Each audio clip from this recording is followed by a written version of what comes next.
Hey everyone, it is Amber here from the Gardening Sisters, and in today's video it's going to be pretty short and sweet. I'm just going to be starting some carrots today, and depending on how much soil I have, I may or may not start off a few other things. I'm going to be starting these in grow bags, so that's why I'm not sure if I'm going to have enough, but I do want to get at least one grow bag started with carrots. I'm going to also take you along and show you how I'm going to be fertilizing a few things. I have some beets that I'm going to fertilize. They are in that initial tray that I planted them in, and I probably won't transplant them until I start to see the actual roots reaching at the bottom, and then those will be transplanted in grow bags as well. I'm going to show you guys, because I don't remember if I showed you an update yet of the cilantro and the kale that was started fall/winter. So that's pretty much what we're going to be doing, and if I find anything else to do, I guess I'll record that today as well, so stay tuned.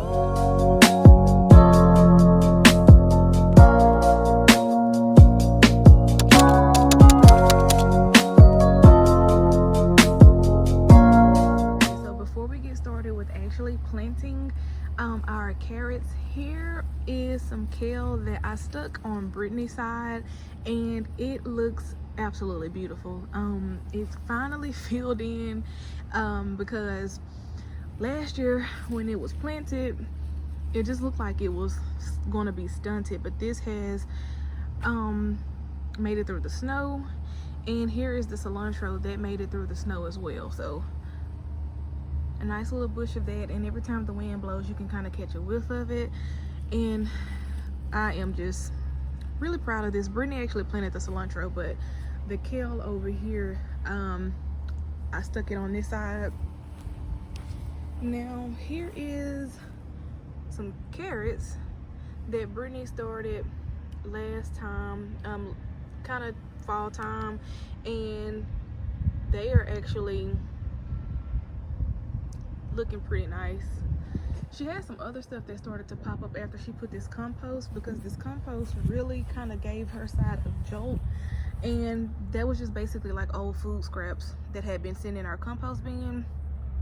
So you can see a little volunteer tomatoes. We are not sure what this is. More kale, I believe, green onion. That is, all of this is kind of like volunteer stuff besides the kale and the stuff I showed you earlier. More tomato, so she'll figure out what she's going to do with it, but I did want to show you that before I got started. Okay, so I have my grow bag here that I will be starting these in, and I'm going to be using some Stay Green flower and vegetable garden soil.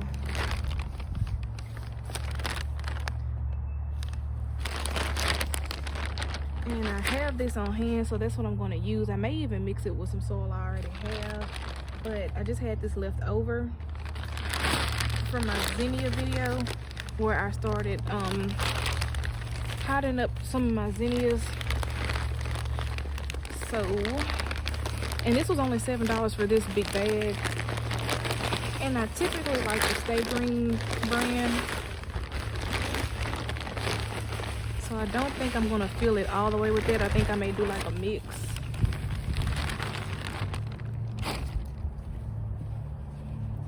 Of new and old, but then again I may have to use all of it because it don't look like I don't have that much left. So maybe I'll start 2 bags or something, maybe 2 bags of carrots, I don't know yet. But let me go get some old soil. All right, so now I have the soil mixed in, just a mixture of old and fresh soil. And you want to make sure with your carrots that you don't use soil that has those big sticks and stuff in them, because it can make your carrot, as the carrot root grows, it'll be deformed. That's why we see some of those carrots that are not like straight, because they probably ran into something under the ground and tried to go around it. So I'm going to just use some of my slow release Joe's Organics balanced fertilizer, and then I'm also going to go in with my premium kelp blend or kelp meal.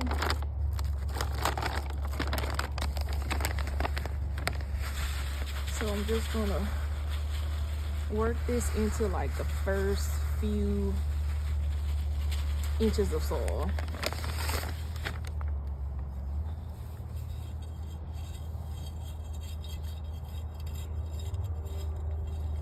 And these are your slow release, so they will fertilize as it continues to break down.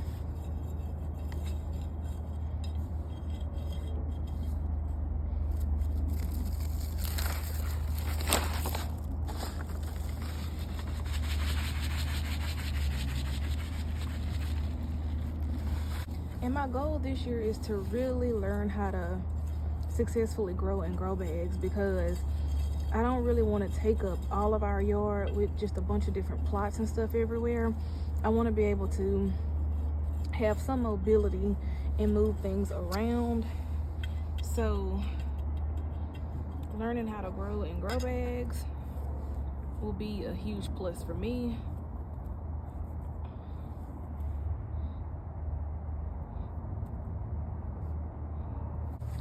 And here is just the variety of carrots that I picked up. I just got these from Walmart.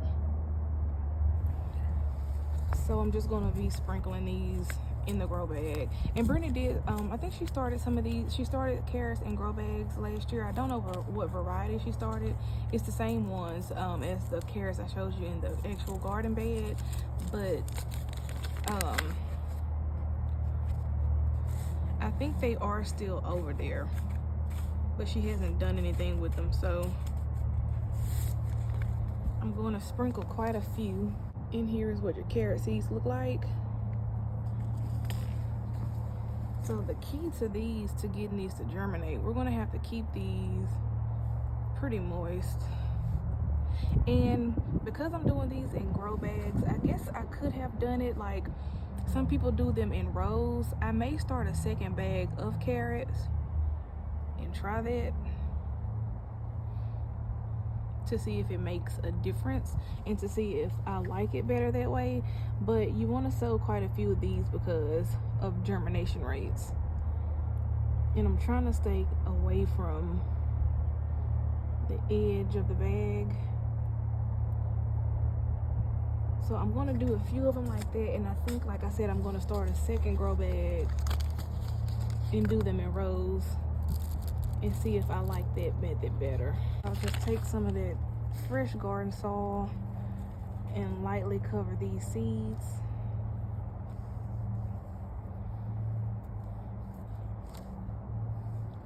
And I'll even kind of press it into the soil.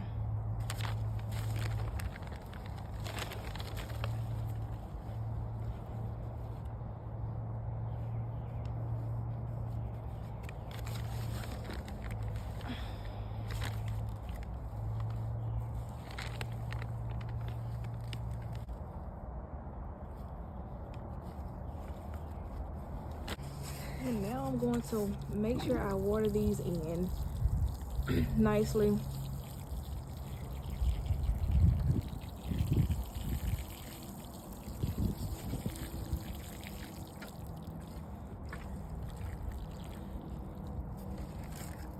And then I'm going to take a piece of cardboard. Yeah, that'll sit nicely. So basically I'm just gonna sit it on top like that. I'm gonna put something on top of it too to keep it from blowing off. And then I will go sit these over where I'm gonna keep them. And periodically I'm gonna come check, and as soon as I start to see any germination, I'm gonna take the cardboard off. So I think I am gonna go ahead and do another bag of carrots, and like I said, sow them in like little burrows or rows, and just to try that method out. I have my second bag, and something I forgot to do in my first bag was to add bone meal. So in this one, and I should have we should have definitely grated that down more, but we're not gonna worry about it for now. Just go ahead and throw that in there, and then everything else will be the same.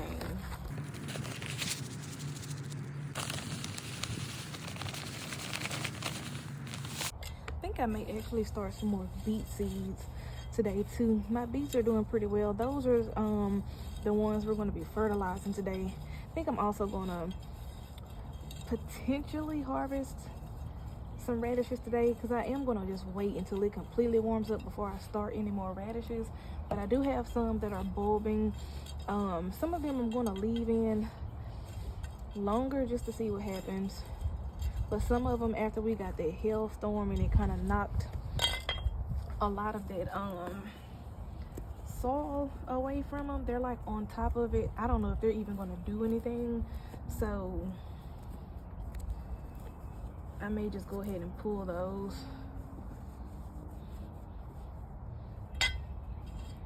But I am going to show y'all what they look like. All right, and trying to see which way I can get more.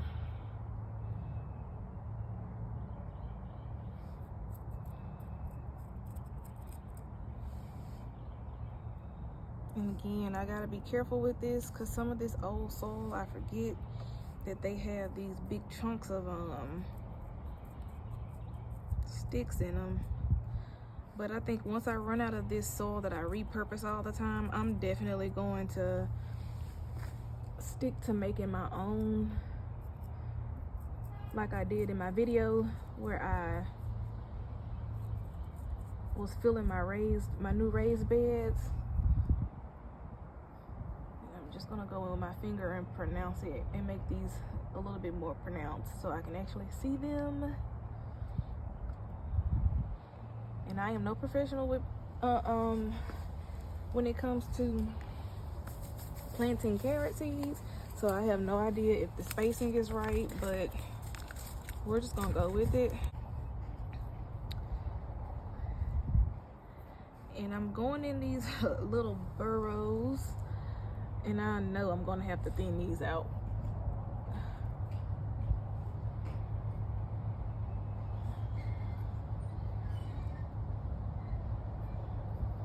I'm just trying to put enough in there,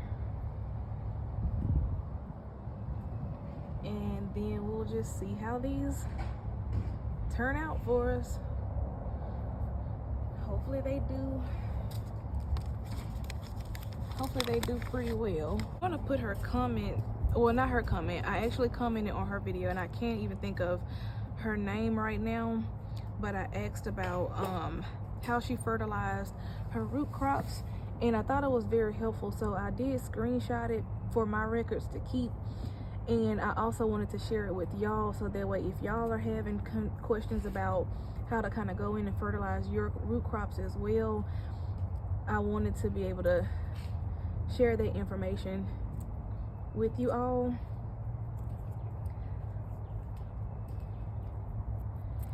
And then again, gonna just water this in, put the cardboard over it, and that'll be it. All right, so I'm gonna start more of the Detroit Red and the Early Wonder Beets, but right now I'm gonna go in and sprinkle some of that Job's organic fertilizer, because at planting time I didn't put anything in here. I've already went in and pinched these as well, so I'm just kind of loosening some of the top of this. And this is not soil, this is actually an inert medium, which is just cocoa coir, so I definitely need to try to give it some fertilizer, because it can't pull any nutrients from that. And we're going to start 2 more Early Wonder Beets here, because the ones that came up, they just kind of gave up. And I'm just putting in a little bit. I gotta go get another bag because this one's running out. Just drop that down in each section. And if I hadn't mentioned it earlier, I do plan on transplanting these in grow bags once they develop nice root systems.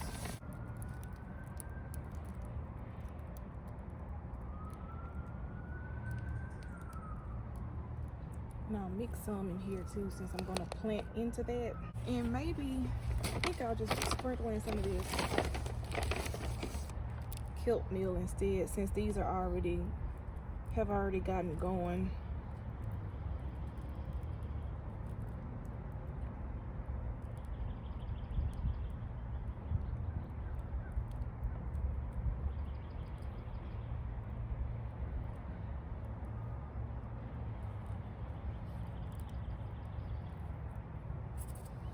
So one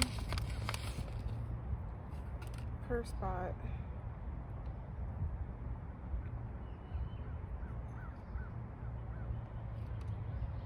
Water lightly that fertilizer into it. And that is how I'm going to fertilize these. I'm gonna go ahead, like I said, start some more early wonder beets. I'm also gonna go ahead and start some turnip bottoms, and some more rutabaga, because all of those are going to be going into grow bags as well. And I have had decent success transplanting those once they got to like a sizable size, but transplanting them in the evening has been my best success. So I'll do that once we get to that point. But I'm gonna go ahead and start those, show you guys the radishes, and we'll probably go ahead and end the video there. All right, very quickly, I'm gonna go ahead and start some more beets. Last year when I tried to grow beets for the first time, I didn't have success. Like, I got them to sprout and everything, but I didn't have any clue what I was doing as far as like fertilizing, what stuff actually needed. I did a lot of research as far as the type of fertilizers for stuff for this season, and I had them planted in our main, like our bigger garden bed, basically in a spot where they didn't get like a lot of sun either, so they weren't going to get much bigger due to that. So I'm definitely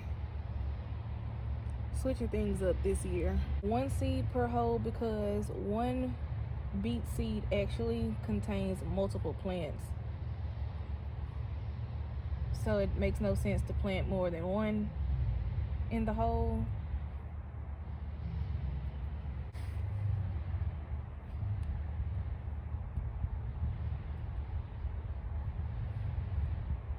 And I did not add any type of fertilizer or anything to this, same way I did with the other beets you guys just saw me use. You just saw me fertilize. Nothing was in those. I won't fertilize these until they begin to sprout up. So I'll probably bottom water this. I'm gonna go ahead and put our turnips and rutabaga. One of these seeds are fairly small compared to the beets that I just sowed, but because I usually get really good germination from these, I don't want to really waste seeds. So I'm just gonna do one.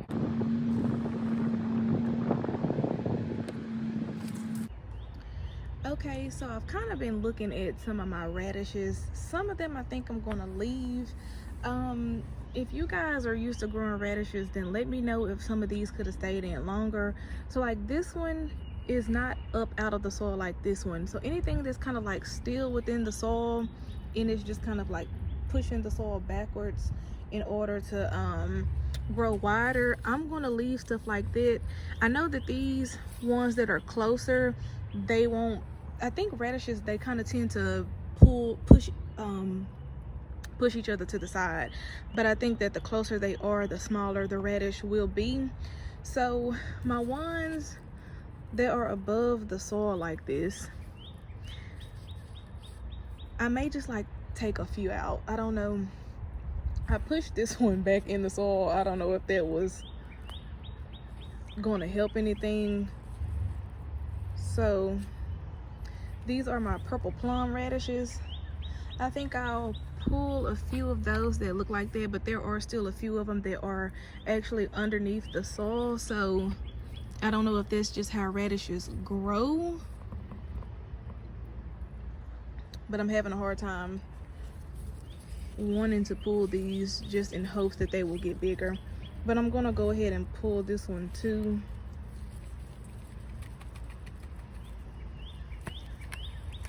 And I'll probably just wash these off and eat them as a snack.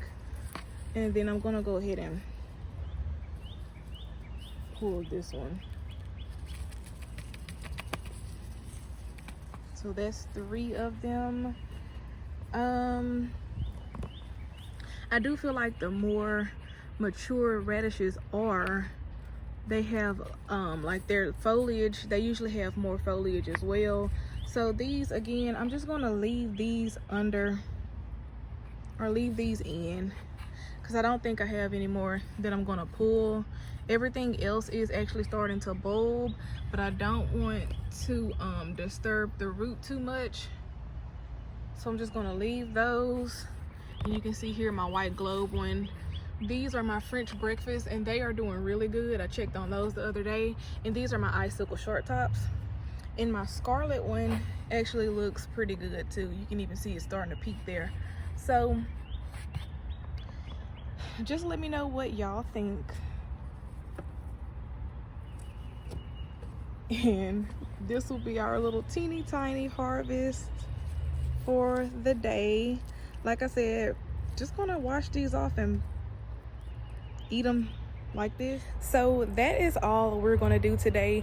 I hope that you guys enjoyed this video. I just like to take you guys along with me just so you can see the stuff that we are getting started around here. So I hope that you all enjoyed that. If you have any tips, any tricks, always feel free to leave them down in the comment section below, as I always like to learn.